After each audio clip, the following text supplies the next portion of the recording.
um, so that other folks can watch the presentation afterwards. And we'll periodically, I'll put Michael's presentation in the chat. Some folks yesterday asked about that, so that's going to be made available to you. If for whatever reason you can't download it, because someone after the session yesterday said that, just put your email in the chat and I'll send it to you at the end of the presentation. So without further ado, I'll turn it over to Michael. All right, thank you, Mark. I'm sharing my screen because I got a PowerPoint today, and we are talking about going to the ballot for single payer. I wanted to point out, because it came up yesterday, that there are a lot of things we could talk about in terms of state work. And the states that I will talk about have certainly evolved in terms of their approach to these issues. But I wanted to focus on the history and the dynamics of ballot measures in particular, kind of separate and apart from the current work maybe in particular states. And I just wanted to let you know that I have some experience in this area. I had the privilege of working for the California Nurses Association, working at the nurses there for 25 years. And during that time, I led two campaigns, Prop 216 in 1996, a statewide initiative campaign that got 40% of the vote. And I was the campaign manager for an effort to limit corporate money in elections, which didn't do quite as well, got about 29%. I've also consulted for other initiatives, including in Colorado. I have to shout out to Martha Cool, who's here and is was a leader in 186. And before I really kind of jumped into CNA single payer work, Martha was already doing it. Martha was leading it. And Martha has been an inspiration to me for years in doing this work. So thank you, Martha. So let's take a look at the lay of the land. One Payer States is a great coalition. I'm sure many of you are already involved. If not, they really focus on how we can move single payer reform at the state level. Two places, Maine and Washington, are currently developing initiatives. And they also are working on a kind of companion legislative strategy. So that's one of the lessons that they've learned from past efforts, is that that combination can be very effective. But you'll see that slightly less than half the states have some kind of way of putting issues on the ballot. So 24 states, there are two kinds of initiatives. One changes the Constitution. One is like a piece of legislation, literally the same. Instead of passing through the legislature, it passes through the voters, and it's a statute, or it's a constitutional amendment. The other type of ballot measure is a referendum, and that is usually where you have a measure that's been passed by the legislature, but opposition to it puts it on the ballot for repeal. And that's often how referendum is used, and certainly in California is how it's used. In some cases, they just have referendum, and it's either, it's just a straight up legislative proposal.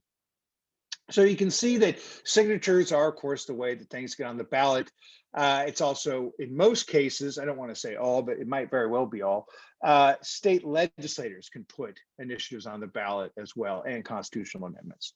So there are usually two ways to get to the ballot: through the legislature or through signature gathering. I think it's easy to understand why a ballot initiative strategy is attractive, because although there's also an irony, because if you look at the history of state single payer, all of the kind of progress or success in getting measures passed, either through the legislature or through a house of the legislature, has been through the legislature. And we have not succeeded in winning a ballot initiative.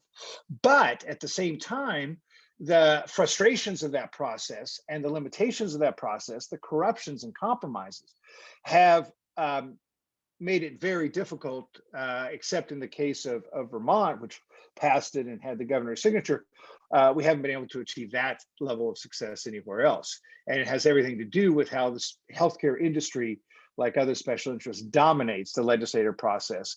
And even when you have a place like California, where the legislature passed it twice, the Republican governor vetoed it.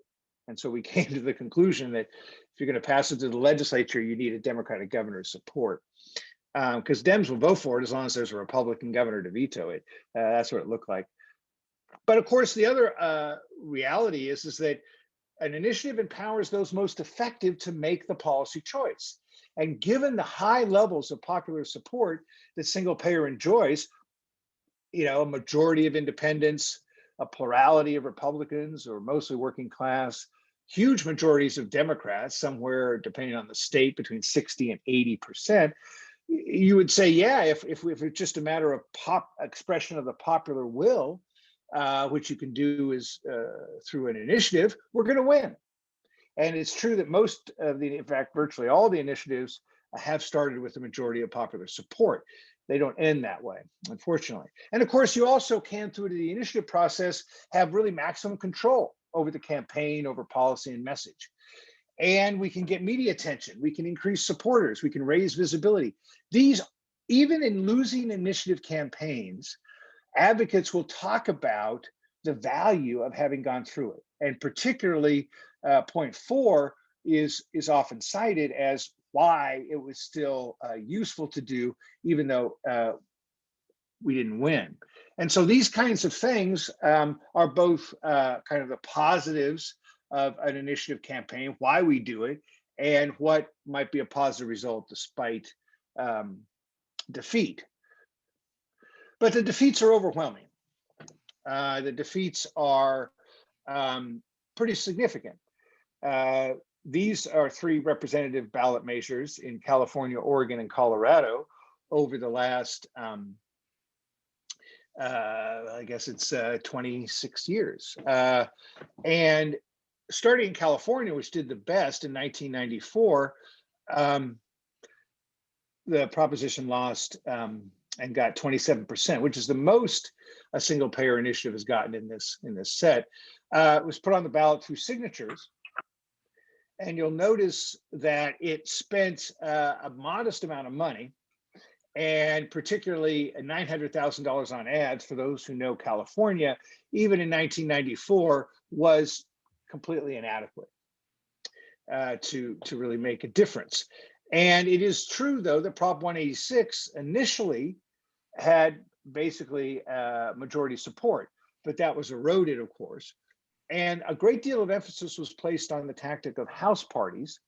Those house parties were intended to activate people to engage their own networks and to build a kind of grassroots army. Did not fulfill all of those objectives. And it was put on the ballot by a subset of the existing Healthcare for All coalition, and it didn't have support within the healthcare reform community. When I say unusual suspects, as I mentioned, Martha Kuhl and the California Nurses Association played a leading role in putting it on the ballot and advocating for it and in the campaign. But the opposition used nurses in their ads to create the impression that nurses, the most trusted spokespeople, were opposed to it. And that turned out to be very detrimental. But you'll note that it did get more support than the other 2 initiatives, which got about 21% in Oregon in 2002 and in Colorado in 2016. 186 was polling in the low 20s at one point. Once it went on TV, it did get up to 26 and 27%, which obviously is not enough by far to win, but it does show you that being on TV matters. In Oregon, in 2002, they collected signatures, and the legislature also made a referral, but they just simply did not have the money or the volunteers to pursue their voter contact program. And when you look at those numbers, having spent $90,000, I mean, it's just not, it's just not significant. It had a very ambitious program, but they didn't have the folks to implement it. And the AFL-CIO opposed it.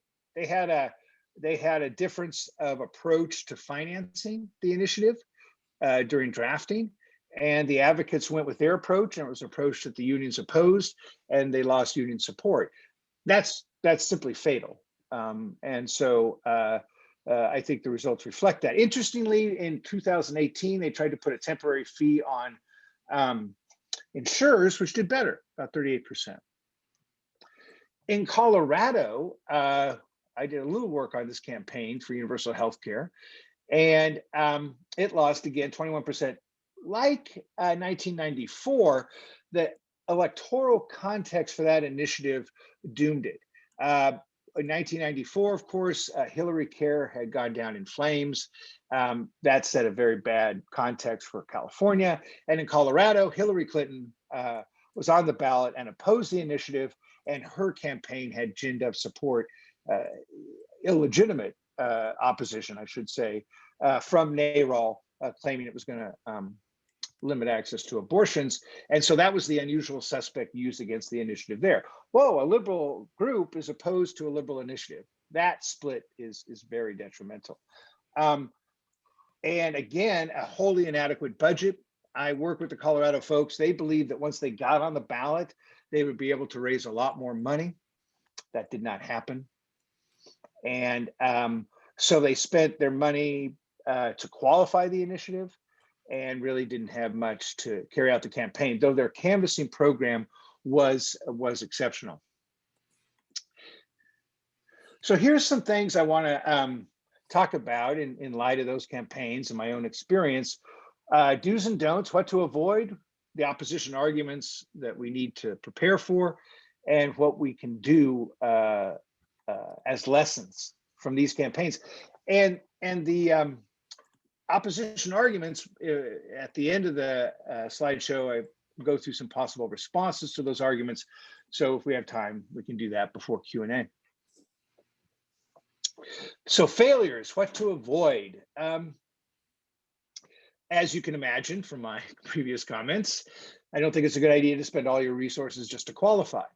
But it is not, it's not as kind of straightforward as it seems, because there is an honest belief among advocates, there was, that because of the level of popular support, if we put it on the ballot, we will generate more support and we will be in a position to build our coalition. And that hasn't happened. So what I say is have those resources up front.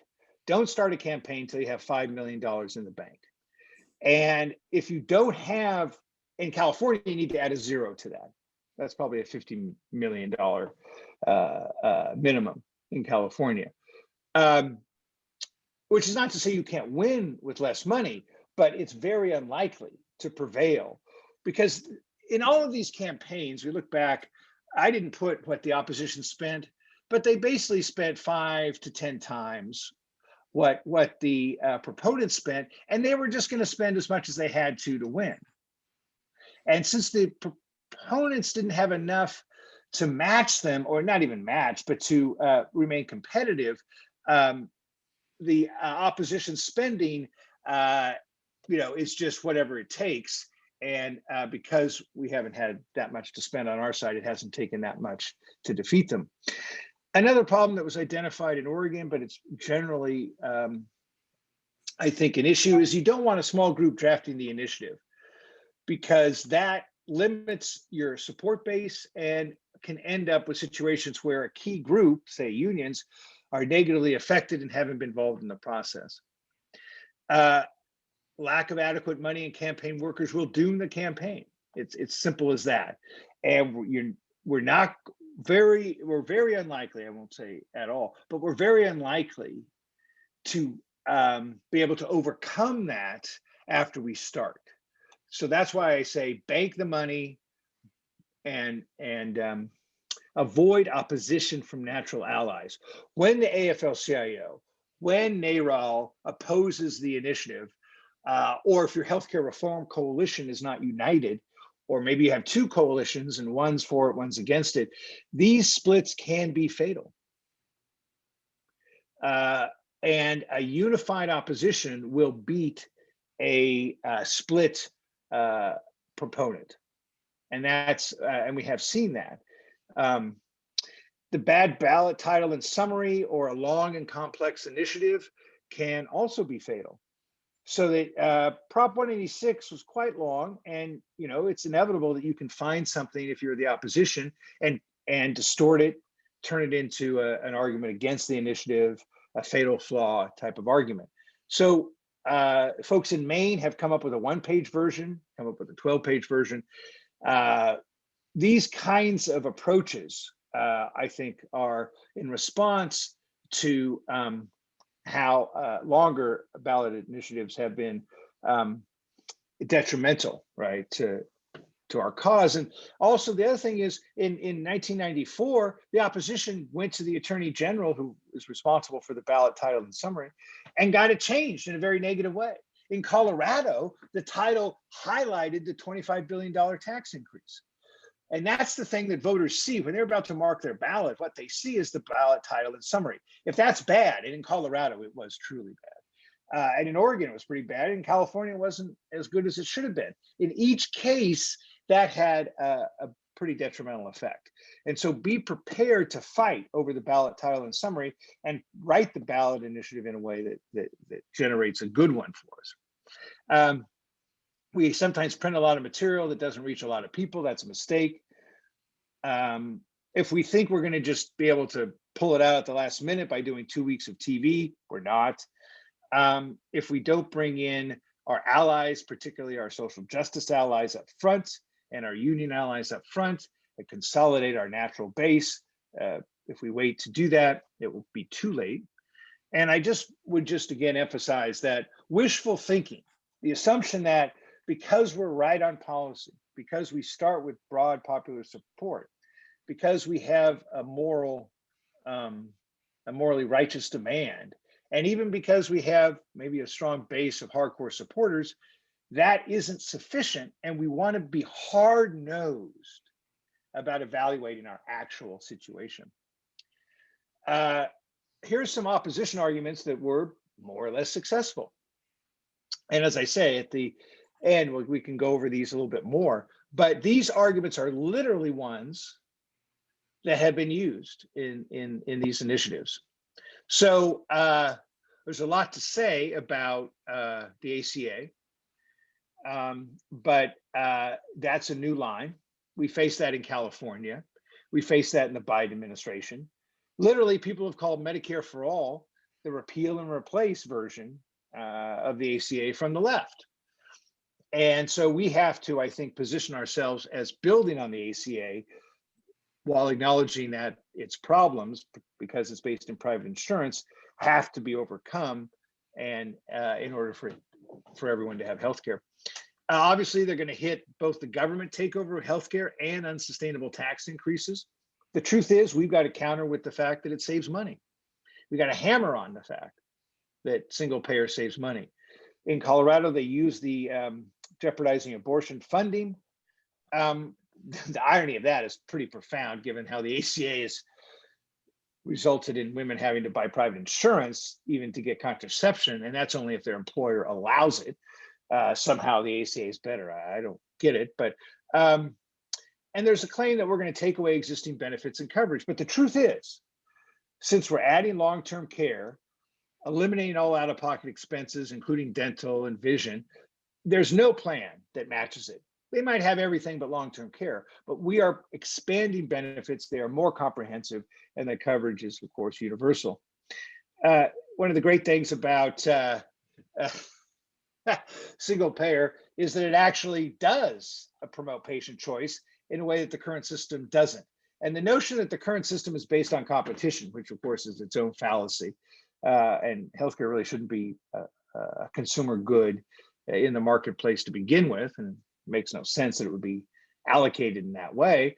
Still, there's this whole American belief in competition. But the truth is, most counties have one or two health plans. The corporate hospital systems have bought hospitals and closed them in order to consolidate their market position to eliminate competition. What the insurance company and hospitals do is a monopoly strategy to eliminate competition. What the pharmaceutical companies do, of course, is they just collude on prices. So there is no competition because they all just keep raising their prices together. So obviously, under single payer, you go to whatever provider of your choice, real choice, and you can do so on the basis of factors that have nothing to do with whether you're forced to go there because that's what your network allows. A claim that Medicare is going bankrupt, that's of course because they haven't instituted a long-term funding program, which our single payer proposals do. When we talk about Medicare for All, we have a stable funding source. Employers save money, but they claim payroll taxes are going to harm their businesses. Again, if we don't have the ability to counter that message, it might stick, but the facts are on our side. Very important to nail down residency. It's an argument that comes up all the time in California, all the time in these other states when you're doing a single state proposal.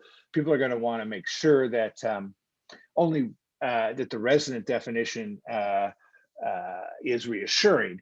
The fact is, there are a lot of reasons why people move, and even though healthcare is very expensive, that's not in the research I've seen a likely significant factor.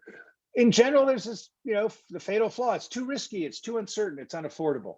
And we have to be able to argue the campaign on our issues, not theirs. My favorite argument of the opposition is, hey, you couldn't do it in Vermont, so you can't do it anywhere. I hear that all the time. And I don't really understand it, because the peculiarities of Vermont for one thing, but it's a small state and it doesn't necessarily implicate others. And in fact, large states have an advantage when it comes to single payer.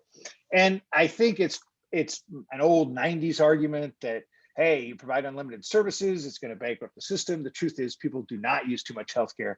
And in general, people do not believe they're using too much healthcare or that they have too much access to healthcare. So I don't know if that's still a live issue, but it has been out there. I'm going to quickly turn to lessons. As you can imagine, this is in response to what to avoid and what to prepare for. So, okay, how do you do that? How do you prepare for it? Well, you start early and build a social justice coalition with labor at the foundation. And that means, as I say down below, foregrounding the public health crisis of state-sanctioned violence and addressing the profound health inequities exposed by COVID. These are longstanding. And also addressing the profound, now 40-year crisis of inequality that has overwhelmed the working class in this country. So those elements have to be part. We are the healthcare justice wing of the broader social justice movement. And our coalition, if we're going to pass single payer, has to reflect that. And to be in alliance with those folks from the ground up. And honestly, if we don't have labor support, not just like neutrality, it's very difficult particularly in the blue states, to prevail, if not impossible. Secondly, and I start with the basics. So you start with what's the character composition of the coalition, and then secondly, what's the character and composition of the ballot initiative itself? Simple, specific, short. I say simple because we want to make it clear what it is we're doing. I say specific because we want it enforceable, right? The risk of writing a short initiative is that it going to be co-opted into something other than single payer. So you got to make sure that it specifies what it is we're doing and make it so that we can implement it and enforce it. Simple, specific, short are kind of guiding S's for ballot drafting. But of course, if we start with majority support, let's identify who that majority is in very specific terms and spend the money to do polling and surveys and focus groups to shape the message and hold and motivate those yes voters. Because we may not really be in a position to persuade people at this point. We need to be in a position to motivate our voters, hold the ones who might be some sympathetic and likely yes, but not a totally solid yes. That's really what the campaign is about. And when you look at the history of these initiatives, what is striking about it is that the conduct of the campaign matters. how we do the campaign, how we set up the campaign matters. And so if the foundation isn't laid, the $5 million, the short and specific, straightforward initiative, the polling and so forth to actually identify the universe of voters and what messages move them and hold them, then we haven't laid the foundation to win. If we raise enough money, then we can be on TV sufficiently. In general, we're not going to be on TV at the same level as the opposition, but we have to be on TV at the same time as the opposition. So that if they start early, we got to start early in some form. And we can compensate this for other kind of media, social media, radio. But ultimately, in most of these states, and certainly in California, it will be decided on TV. And when we, just to give you a sense of the scale of that, when Uber and Lyft wanted to exploit their driver workforce by writing their own labor laws, they spent over $200 million to win. And we have to assume that that's what would happen to us. But of course, our strength is the volunteer base. The only thing that beats organized money is organized people. And we have to support that base because, like all of us, we're idealistic activists who are going to work our butts off. And that's what happened in all these initiative campaigns. Those who were committed, those who were engaged, I know this personally from 186, fought hard to win and were deeply engaged and committed. We just need more folks like that because we got to go to the doors. We got to now adopt the latest voter contact technologies, phone and text. But again, the door knocking is the most effective way to communicate to voters. If we've identified our universe and are going to the doors to motivate voters to get them to cast their absentee ballot on the spot, for example, and do the vote by mail, then that is a winning approach. It's probably during the campaign too late to persuade voters. If we have an identified majority, we've got to work it. But it's not enough to even do paid media or the voter contact. We've got to do hits on the insurance industry. We've got to take on the opposition. We've got to put them on the defensive. And anyone who's opposing us has to be seen as supporting them. And it's a murderous, profit-driven industry that's denying us care and killing us. Now, many of these campaigns had committed effective campaign management. Clearly, it's not sufficient, but it is necessary. And it makes a huge difference. One thing we have going for us that is can sometimes be used against us is the acceptance that there's a problem, a fundamental problem with the status quo. The opposition will say, hey, we all agree there's a problem, but this proposal isn't right. But of course, they never have an alternative. And it's just a way to say, don't do this, and we're not going to do anything else either. But our task is to say, no, that everything about the current system that's wrong is addressed by single payer and can be fixed by single payer. And that the current status quo is so profoundly unacceptable is an advantage that we've got to do a better job of using. I mentioned the public health crisis of state-sanctioned violence. Let's understand that the racial justice uprising, 26 million people in the streets over in 2020, has profoundly shaped the political dynamic. And if we are not part of that uprising, if we are not part of that movement, if Medicare for All is not part of that demand, right, for justice, then we are not likely to succeed because these are the issues that are motivating people. And these are the issues that are compelling and demand as activists, as human beings, demand that we address them by guaranteeing healthcare for all. We're in a great position to do so, but it does take even more effort probably than we've ever done before. And as we celebrate the life of Don Beckler, the biggest lesson I learned from Don is how we have to inoculate individuals against the media campaign onslaught that is inevitably against us. That happens during elections. It happened during Iowa, where the industry, the Partnership for America's Healthcare Future, the Anti-Single Payer Coalition, spent $1.5 million against Bernie Sanders in Iowa. They are going to be constantly doing messaging. Again, in fact, even some Democrats do their messaging for them to keep private insurance in place, keep their profits in place, subsidize private insurance. So the only thing that we can do ultimately is create a constituency that won't buy their lies, that won't be influenced by their corruption. And that Don often said that we needed 5 million committed supporters in California before we ever go to the ballot. And we've got to inoculate at the mass level. Very difficult. But one of the key things we have going for us is our persistence. Because here we are, 26 years after Prop 186, taking another run at state single payer in California with real chance of success. So we're never going to give up. We're never going away. And this crisis obviously is not going away either. And so it requires us to be persistent.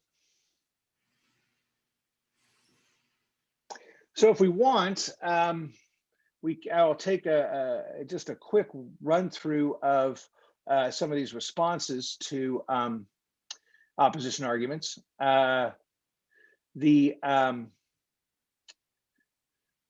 May be useful.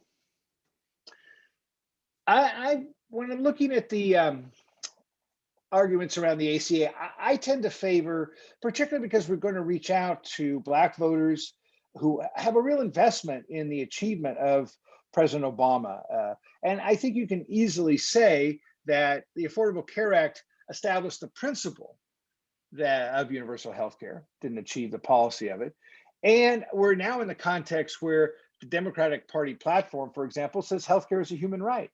Well, if it's a human right, it can't really be conditioned on, say, out-of-pocket expenses. It can't really be, if it's a right, how can it be limited by what doctors you can go to? And so we can argue that we're expanding on the gains of the ACA by eliminating the worst aspects of it, the out-of-pocket expenses and narrow networks, that we institute cost control because the ACA hasn't done that. We're saving workers, businesses, and taxpayers billions of dollars. And we're actually expanding benefits, as I mentioned earlier. And there's a direct contrast between the take it or leave it. Here's your policy. No, you don't have a choice, your employer says. Oh, yes, you have coverage, but your deductible is $1,700, so you can't use it. That's not healthcare. And we need to join that debate. The difference between insurance, and Don Beckler. Insurance is not healthcare. Insurance, no. Healthcare, yes.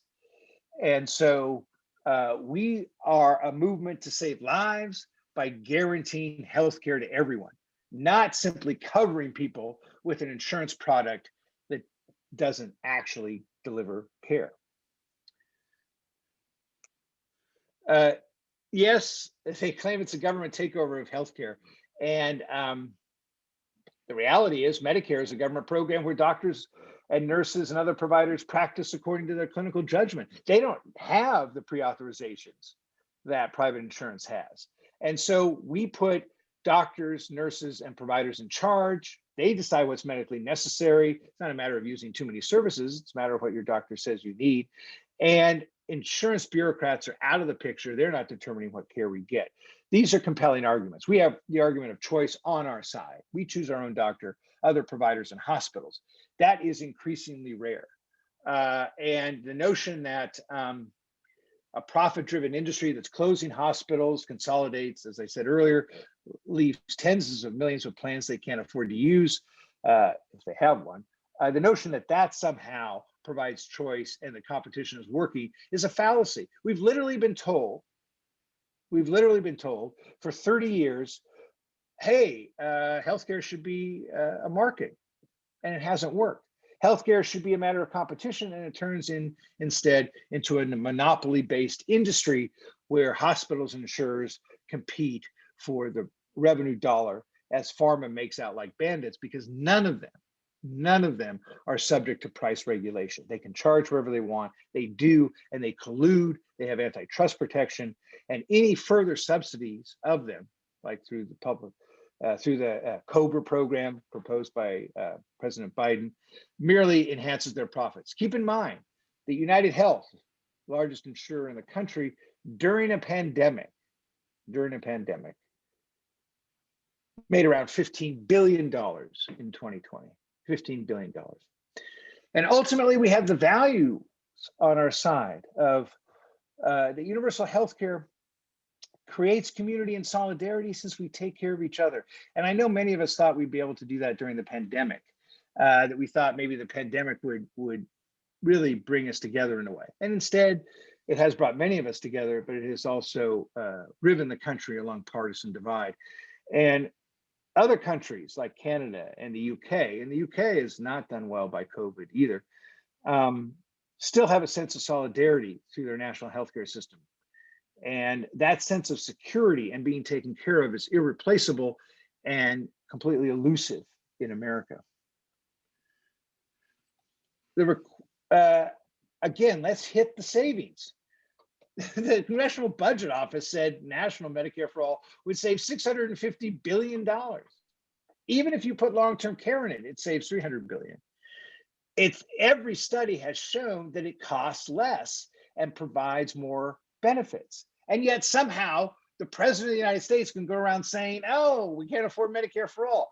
It's stupid, and it's wrong, and it's counterfactual. And I'm a little tired of hearing Democrats talk about the truth when they lie about Medicare for all.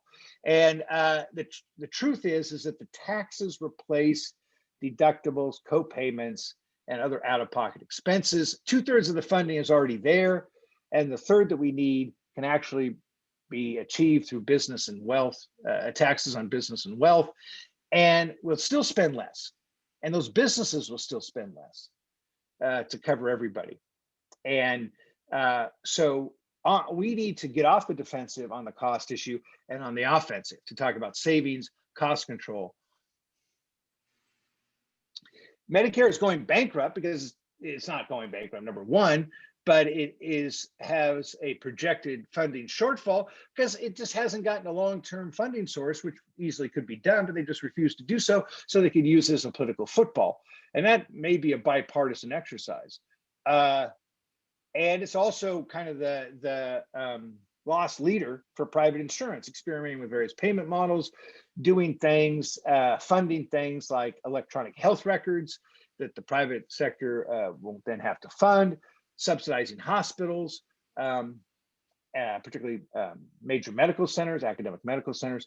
So it is under a lot of pressure. It's used in a lot of ways that are detrimental to its fiscal stability, and yet it endures. It's less expensive, lower administrative costs, more effective than private insurance, doctors, nurses in charge, and under improved Medicare for all those things are enhanced by a stable funding source long term. Again, I think we need to assert that this is a well-established financing mechanism, so it's not risky. In fact, the riskiest thing is the present healthcare system, as the pandemic has shown. It's completely inadequate to address people's needs. And so there's nothing more risky than maintaining the status quo. What's uncertain is only whether we'll actually guarantee healthcare and save money, as opposed to just letting ourselves and our businesses be ripped off and locked into jobs we don't necessarily want, and denied the care that we need. Finally, these longstanding health inequities can only be addressed if we shift resources from bureaucracy and profits and executive salaries to public health and caregiving. Where's the money going to come from? The truth is, at the state level, single payer saves state budgets billions of dollars that can go into education, that can go into wage increases, that can go into pensions. And that's for businesses and government. Individuals save literally thousands of dollars a year. This is where the money needs to come from if we're actually going to create an equitable healthcare system that addresses the systemic racism that is riven throughout it. But it's going to take resources, and the savings can generate them. So that is the presentation. it is available to you in the chat if you would like to take a look at it in more detail. And I think, yeah, we're going to go ahead and open it up for questions. yeah, open questions. Yeah. Just to let folks know a couple things that came up. I did collect people's addresses that put them in the chat. If for some reason you couldn't download the presentation, I'll email it to you. We will have a recording of this and the presentation itself available on the Sketch app itself. And so if that'll probably be later in the week after things have kind of calmed down a little bit, obviously. So you can look there as well for both of those things. And if anyone would like to ask a question, we just ask that you raise your hand by hitting the reactions button or in the participants tab, and I'll allow you to unmute yourself and we can go from there. First person I have up is Eric Pierce. Go ahead and unmute yourself and yeah, hey, go ahead. Hey, good morning, everybody. Eric. Hey, Michael, good to see you. Question for you to start off. Could you please give an example of a union that was anti-Medicare for all and then changed over to our side? And what argument was presented to change them? It's interesting. Well, I know, I talked to a head of a building trades leader, in California. And they have affiliates that are opposed. And he himself is personally in favor, but has to address the concerns of these affiliates. What he said has changed. Those affiliates who have gone from a position of opposition to support has been essentially that the funds, the long-term sustainability of the funds is in question. That they can't, they simply can't project out a scenario where health benefits are maintained without exponential cost increases to the fund. That's one example. So it's just like the objective conditions of their current benefit plan motivated them to find something else. What we're seeing in COVID, Eric, is that there are unions, particularly in the entertainment industry, who have been very skeptical of single payer. And then what's happened is the funds have been so hard hit by the loss of work that they have had to reduce benefits. And once workers who are used to a pretty premium plan go into kind of the more typical plans, right, which are lower tier coverage, they want something else.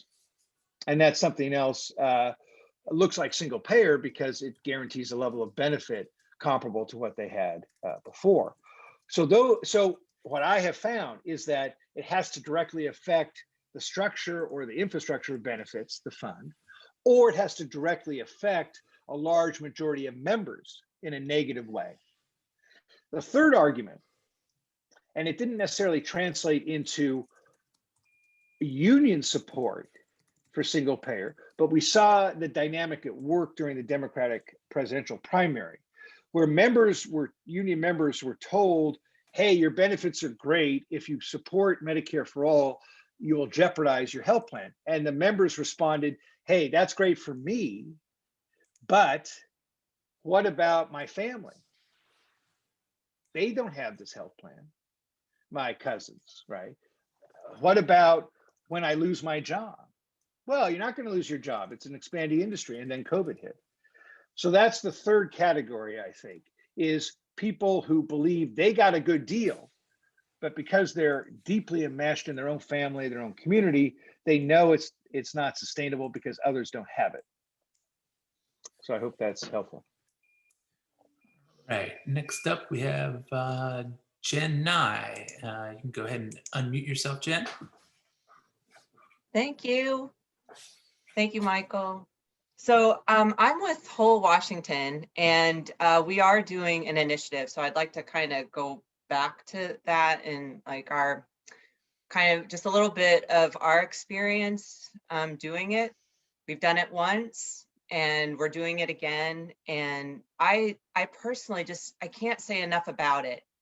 It is one of the most bonding, motivating things that activists can do. And so if you have this option in your state, I still would highly consider it. I look back on these words that were used in this presentation, fatal, failure, detrimental. You know, I just don't look at our experience that way. I feel like this is probably one of the most people-powered civic tools that are available to us. And for us not to use them simply for the reason that we don't have $5 million is a real loss. This is like genuine organizing, because, and this is why I actually got involved in Whole Washington, because I'd reached a point where like there's only so many calls you can make to your elected officials. There's only so many emails you can write. And then there's this sensation of just throwing it over the wall and hoping. And what this does is it makes you actually organize. Like you are actually like, every signature that you get is a human interaction. And I cannot tell you how many people did not even know that there was another way, that there is another option than insurance. And this is how this gets communicated to the people that aren't involved in the movement. And the other thing is like initiatives do what they say they're going to do. It's not like, you know, contributing to candidates who may even run on this issue. And then, you know, as soon as they're elected, campaign promises don't necessarily mean anything. We've run into that right now. And so, like, I just don't look at any kind of initiative experience as a loss. Like, I feel like we just have to understand that loss is part of the process. You look at getting the women's right to vote, gay marriage, like loss is part of the process. And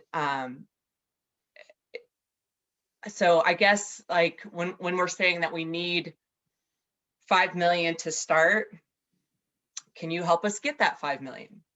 You know, we've done a lot of the legwork. Can this body of activists like get behind us? Because I feel like there's a lot of like, we can't support you until you have the support, and it feels kind of circular. And I just feel like there's so much potential, and the fact that like to use the terms wishful thinking about an initiative, like that just really kind of hurt. Like, and like I say, like maybe we don't win, but it is not a loss. This is not a loss. Like, Well, I think, yeah, I think that I think we've lost enough. I think there's been plenty of loss in our movement for the last 26 years. I don't think we need to lose anymore. I totally agree with you that loss is not necessarily failure. And so I think some things are failures. I mean, that's what the Oregon folks said. They failed to generate sufficient money and volunteers. But I agree with you. A loss is not necessarily a failure. And that's why I put back on my slide the attractions of a ballot initiative, Jen, because I think everything you said is actually summarized here. That is the attraction of the ballot initiative. You get to, you know, go to those most affected and give them the choice. You get to avoid those corruptions, and frustrations of the legislative process. You can really control what it is we're actually doing, and we can generate support. But can we win? Right? Can we win? And how many more times do? Well, that's what I'm saying. Point, like who? But the point is, we do know. And we do know that we have a better chance of winning if we do certain things. No guarantees, absolutely not. But I think that if it's an exercise in organizing, if it's an exercise in capacity building and outreach, there are probably better ways to do it that don't result in the kind of setbacks, that we I might just don't, that, incur. I feel like And so we I need think to if- remove that, and I'm sorry to interrupt you, but like, I Yes, but I can't, didn't interrupt you. So I'd ask you to let me finish. fair. I think that on the question of do Colorado folks, made kind of the same request. They're like, hey, help us. We're going to do this initiative. And I did say, well, if Coloradans aren't supporting it financially, it's probably unrealistic to expect others to do so. But if we don't have a consolidated coalition, if we don't have labor support, if we don't have institutional support, that's a sign that we're not raising the money. And you can't substitute money from other sources for the lack of support in your state. So I'm not, it's a cautionary tale. I think, activists, as I say, the attractions of a ballot initiative are profound. There are a lot of good reasons to do it. And there are a lot of reasons why we've built on past efforts. But I'm definitely not saying that they're failures, cases. I'm definitely saying that we have to look at it in a hard-nosed way. And when I say people believe that, hey, once we get it on the ballot, we'll generate more money and support, that is wishful thinking. I'm sorry, it is. And if it doesn't work out, I think we need to show that and figure out ways to overcome those problems. Not to not do it, but to do it in a way that will be more likely to win. All right, we got 4 people on stack and 8 minutes. So in the immortal words, great conversation. Wish we had 3 hours for a workshop, but I will move on to the next person. Chris Lowe, if you'll unmute yourself. Hi, Michael. Jen raised this idea of organizing, and one of the things that we've seen in Oregon is we've got a problem in our movement now where there's part of the leadership who are just interested in list building and not doing anything with the lists that you get from gathering signatures. So could you talk more about the distinction between what Jane McAlevey would call mobilizing and about what it would mean to have an organized mass single payer movement? Right. Yeah, I think Jane's distinctions is useful because we can put people on the streets, we can put people's name on a petition, but that's not the same thing as organizing. And what McAlevey argues is that organizing is ultimately generated by intense one-on-one interactions that commit the individual to take further action. And those you can't substitute for that one-on-one commitment. And that commitment means you take one action and then that leads to the next action, and they're done in a coordinated way tactically with clear goals and objectives that are part of an overarching strategy. That's not mobilization. That's an organized campaign that commits people to a set of actions that build on each other. And when we talk about list building, and it's generally just to raise money, right? Which is important, but it's not organizing. Small donor fundraising is another form of mobilization. And it's the resources that give you the ability to actually generate the individual commitments that comprise the collective organizing. If we, and so that means in the case of an initiative campaign, that yeah, we're going to cut turf, and we're going to cut turf based upon who our supporters are, who our likely voters are. And we're going to have an organizing program at the precinct level and through phone and text to engage people, organize people into taking those actions to reach those voters. And if we're not doing that, we're also doing other things. We're doing outreach to organizations so that, again, we have conversations with them to get them to commit to an initial action, to get them to commit to the next actions on an accelerating basis. Because ultimately, what But McAlevey says is that when you talk to someone and they say, hey, this is a huge problem. I'm so upset about this problem. I'm so upset that the boss cut my hours. And the response from an organizer has to be, what are you going to do about it? What are you going to do about it? And that is, you know, I mean, an initiative campaign can be very valuable for that because you're at the door and they talk about their horrific experience with private insurance. What are you going to do about it? Get engaged in the campaign. We can have those organizing conversations. Let's just have them early. Sorry. Up next, we've got Bob Young. I'm going to unmute you in a second. I would like to put a plug in. The conference every year is a big way of how Healthcare Now raises money to continue our campaigns throughout the year and bring activists like this together to have these really important conversations. So I put the link in the chat for folks to make a donation. Bob, if you'll unmute Bob Young, if you'll unmute yourself and ask your question. Yeah, can you hear me? Yep. Yeah. Hi, Michael. So, as you know, but maybe not everyone else knows on the call, we're having a big effort to start another California bill. And I think we should do it, but I think our chances are pretty small. We have, like, I can count on my hand how many people in the Assembly. Unfortunately, Bob, we've got a bad connection, so I'm going to move along to the next person. Maybe you can put it in the chat and we can answer it that way. Sorry, the connection is so poor there. Let's give you one more shot. Can you try it again, Bob? Looks like you're frozen. Okay, we'll go to Laura.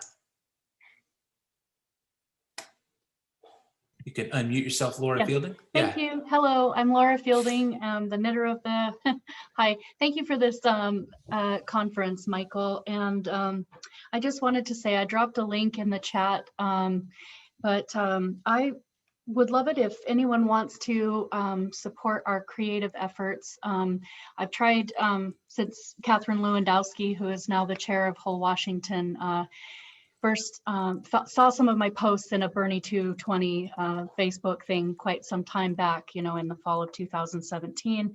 I thought, looking at all those pink hats from the Women's March, what if we started crafting for National Improved Medicare for All? What's it going to be? I'm a veteran for peace. We need a peace army. So that's why I chose the beret, any shade of red, but it was inspired by National Nurses United and, you know, listening to Dr. Jane Sanders and Bernie and Roseanne DeMoro speak. I know we're limited on time. So I've tried kind of with my little grassrootsy disorganized self to craft for like the national movement candidates, including Bernie, of course. And also, you know, because of being introduced to the entire network of activists that I now know, Whole Washington by Catherine Lewandowski, because she drove all the way down from, you know, Everett to like say, hey, this is a great idea. And so, you know, just be lovely to see, like, if you want to support, we have some other crafters, a woman who is a retired operating nurse in Florida who sends red berets to Whole Washington. So we've got several crafters, including my own work, that are featured on wholewashington.org on our merch page. But I would love to just kind of get more involved and figure out how we can get people crafting in other states for the national efforts. But here, because I'm local to Washington State, I'm happy that my work is helping to raise a little bit of money for Whole Washington. And I'm just kind of for this both and solidarity effort and contributing my creative efforts in any way to this movement possible. So thank you. That's not a question, but it's just thank you for Healthcare Now doing this conference, and there we go. Thank you. I know we're limited on time, so thank you. Thanks, Laura. That red berets for Medicare for All is truly an inspiration. So thank you, Laura. That's beautiful. All right, we're right at 2 o'clock. I'm going to let it go for another minute or two. Ken, you're next on stack. In the immortal words of Don Beckler, a question is a sentence with a question mark at the end of it. So go ahead. Okay, I'll make this real quick. Going back to the discussion about organizing and door knocking, I think door knocking, just from our experience in Oregon, door knocking is the way. This is the era of COVID what we've done here is, at least one of our activities that used to be house parties is now Zoom house parties. We have short presentation. I mean, basically people invite their friends and family and neighbors. We get typically about 20 people, 15-minute presentation, and then the rest is Q&A. Some people get mobilized, other people get inoculated. It's an old tactic that Healthcare for All Oregon used years ago. It's somewhat labor intensive and depends on the person who's doing the presenting and the interacting. If anybody wants to talk about it and share their experiences, get in touch with me. I'll put my email into the chat. Right. And what I'll mention is, I'm sorry, I have to start the next Zoom call. I'm literally already 2 minutes late to starting that one. I would encourage folks use the Gather tool to talk to one another, and we'll continue these conversations as we go along. I'm really sorry. I wish this could go on all afternoon because it really is a great conversation. Like to thank you again, Michael, for your presentation.